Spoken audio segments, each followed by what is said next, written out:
Từ số 3 នេះគឺឡាន Highlander ចឹងឲ្យមានបញ្ហា load check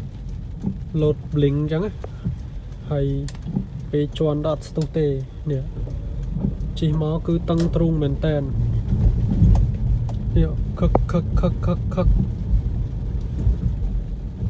ហើយរត់ដល់លុតចឹង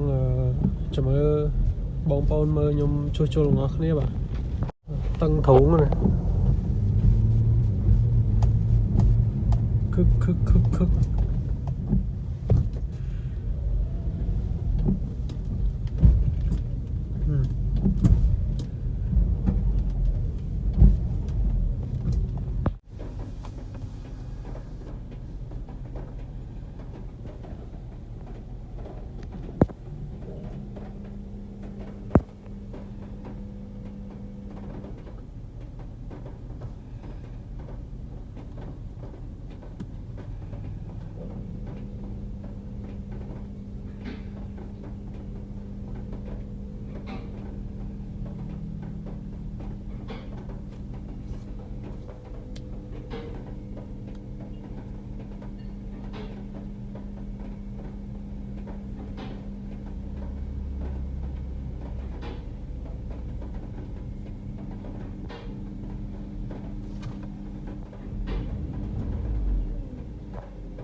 គឺយើងរោដាច់វិញហើយបាទរោដាច់ហើយដូរប៊ូស៊ីដូរប៊ូប៊ីនហើយ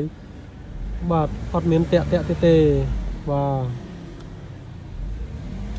រោជន់បានឡើងមកវិញហើយអត់មានដាច់អត់មានបាត់ភ្លើងឆេះកន្ត្រាក់ទេបាទឥឡូវការជួសជុលគឺបញ្ចប់ជោគជ័យបាទអរគុណ